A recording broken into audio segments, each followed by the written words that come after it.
सपनों के से दिन। यह पाठ लेखक गुरदयाल सिंह की आत्मकथा का एक अंश है। इसमें लेखक ने अपने बचपन के दिनों का वर्णन किया है। अपने स्कूल जीवन के अनुभव, खेल कूद, अपने माता पिता के व्यवहार आदि का वर्णन किया है।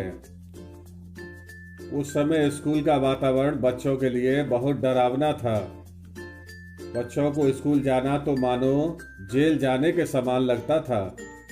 अन्य बच्चों की तरह लेखक को भी स्कूल जाना पसंद नहीं था। खेल कूद के दौरान लेखक को जब चोट लग जाती थी तो घर पर उसे हमदर्दी के बजाय फटकार सुनने को मिलती थी।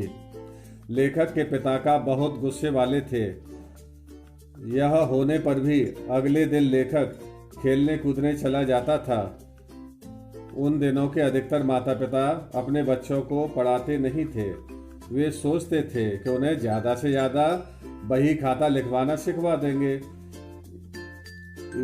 स्कूल की गर्मी की 1.5-2 महीने की छुट्टियों में लेखक ननिहाल चला जाता था, जहां उसे नानी का प्यार दूध दही के रूप में मिलता था। जिस साल वो गर्मी की छुट्टियों में ननिहाल नहीं जा पाते तो वे गांव के तालाब में ही मौज मस्ती किया करते थे। छुट्टियां बीतने लगती तो स्कूल से मिला गृह कार्य करने के लेखक नए नए तरीके खोजने लगते, परंतु अंत में उन्हें स्कूल में पिटना ही अधिक फायदेमंद लगता। तब उसे अपने साथी उमा की याद आती, क्योंकि वह अपने बच्चों के साथ मार पिटाई झगड़ा करता और अपने सिर से दूसरे बच्चों पर वार करता। उसके छोटे शरीर पर बड़े से सिर के कारण बच्चों ने उसका नाम रेल बम्बा रख दिया था।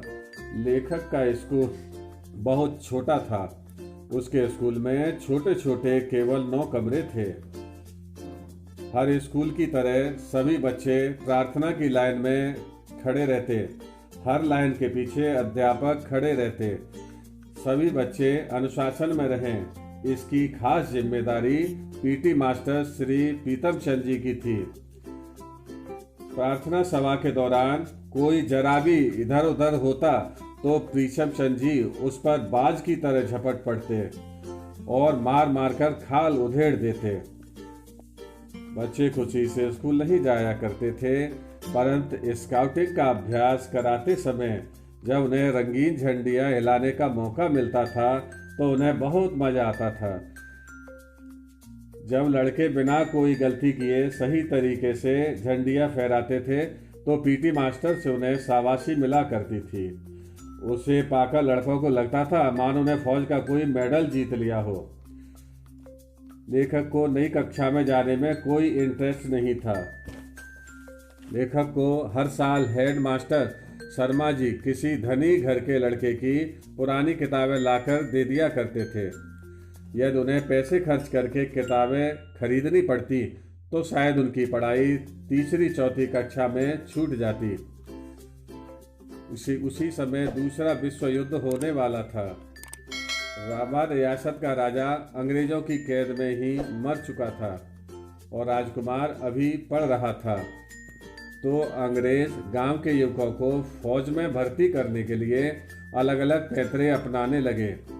वे नौटंकी जैसे माध्यमों से लोगों को अच्छी अच्छी पोशाक का लालच देकर फौज में भर्ती करने के लिए प्रेरित करते।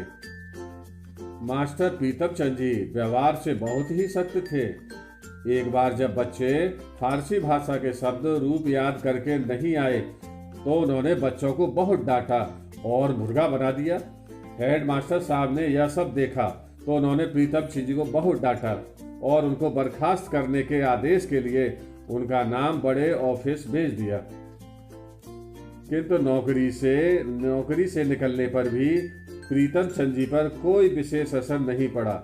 वे आराम से घर पर रहकर पिंजरे में बंद तोते को बादाम खिलाते थे और बड़ी कक्षा के विद्यार्थी उनके घर का काम कर जाया करते थे। लेखक को यह जानकर बहुत आश्चर्य हुआ कि इतना सख्त आदमी तोते को इतने प्यार से कैसे रख सकता था। लेखक अपने बचपन की ये सब बातें भूल नहीं पाता था।